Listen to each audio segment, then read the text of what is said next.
So this is a project I've had for a while, and they had this window system. So here on the left, you'll see like an elevation, and they've kind of indicated these are all anchor points.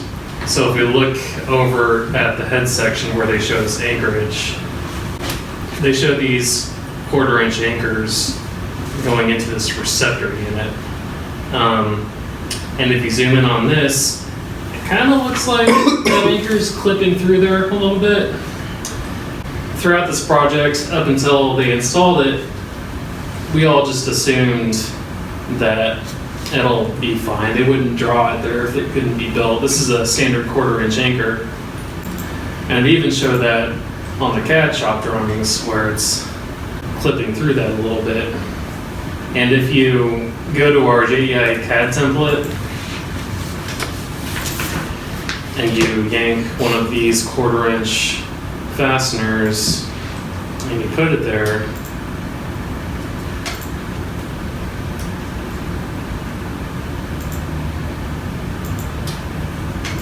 you'll see that it also clips through there a little bit.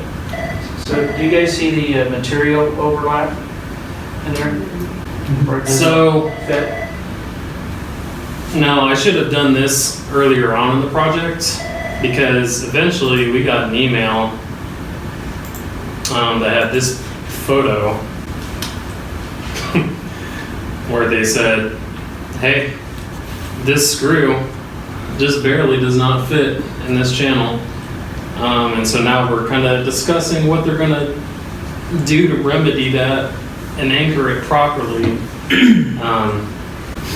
But you know, it went past everyone and we all should have caught it. But so it's just a lessons learned that if you're ever dealing with something that's a little atypical other than typical storefront curtain wall, it's always, you know, good to just make a really quick check just to make sure that you're, you know, it'll fit basically.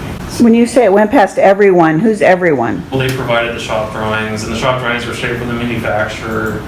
And I did the analysis, and you know, we had checking, so everyone had their eyes on this. And it wasn't until it got installed.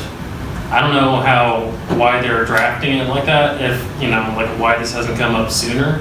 Are we worried about the edge? Go back to the detail on CAD. Sure. Do we worry about edge distances? I think we assume since it's pretty much confined by aluminum on all sides that we didn't really consider edge distance of the fastener. Plus we're using this segment and this segment for the thickness. Okay. So this, yeah, they've got these huge chunks of aluminum. so who sent the picture? Who caught it? It was an inspector. And the inspector brought it to the attention of the client and said, you know, typically you gotta have the washer portion of the head in contact with the aluminum. And then our client brings it back to us and he says, hey, how do we answer this? And we're kind of stuck. They got a shim, like an 1/8 inch non-compressible shim. We've been through the options. We've tossed this project around. Yeah.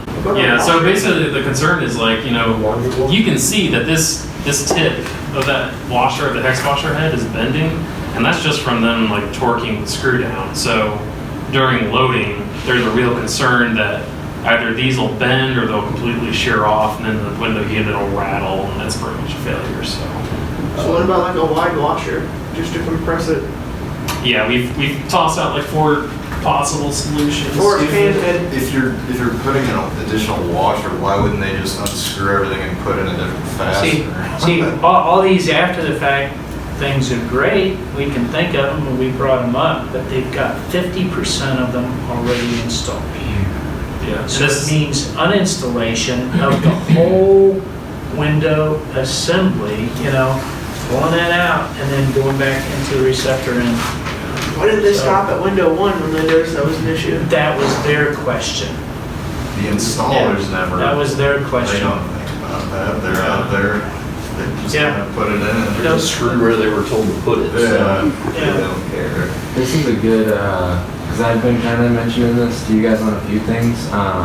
If you're ever wondering why like a team lead marks something that's technically not wrong, but like, I can't think of a good example right now, but there's been times where I'm like, I know this is fine, but it's gonna be really hard to install. It's because we've seen something like this that's come back, and we're trying to Installation save us stuff, from rules. dealing with that later. Out of curiosity, then what are they doing? I saw that it has a head receptor. What are they doing at the corners? Have they addressed that on their system where the head receptor is a bit wider than the jam receptor? So that, You're talking about this? yeah. So What that, about- does that capture the jam to allow movement? Yeah, that goes all around. So this this receptor section is the same at the head and at the jams. It's all around.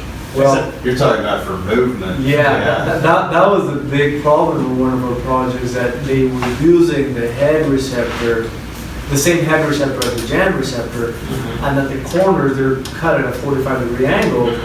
It can't move. In a case like this though, with that type of window, it's probably not bad. They're probably punched open. Yeah, so. Yeah. But I thought that they were going to address this for all their systems, for that receptor to capture the whole frame, including the jam Yeah. receptors, Yeah. to allow that vertical movement. They haven't had enough time.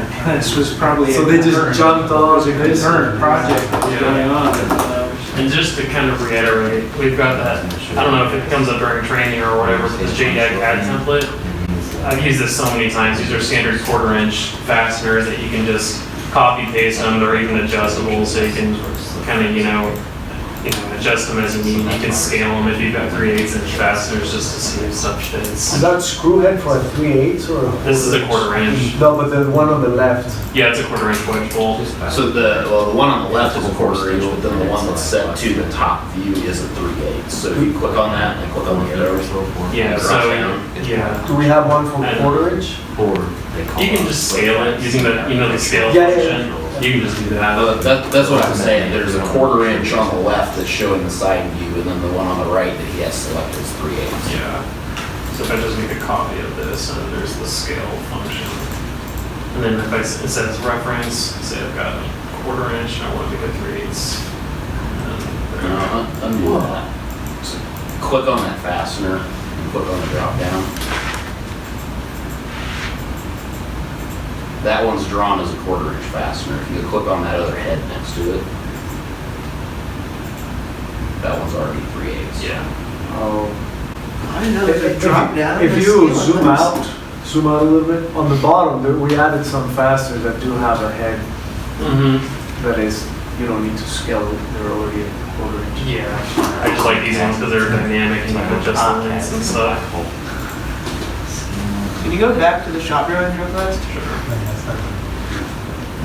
Did we get any testing and whatnot? Because that's not typical strut that we've ever seen. Yeah, we actually. Trained for shear moment. How is that working? We had the manufacturer send us a finite element analysis where they actually took, well, they sent us one and then we said that's not good enough because it didn't look at the grip. It didn't look at the stresses that were induced in these grips, but like trying to transfer this reaction.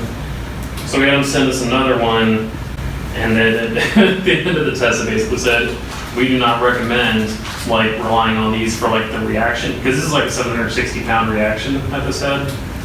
So we had to like put in like a doubler plate right here to like stiffen this whole thing at the head. So basically, we bridged the thermal brick. Yeah, we had to. Isn't that wonderful? I mean, this system just seemed weird. Like, Yes. why? Can you shut that off for a second? Sorry, Carrie.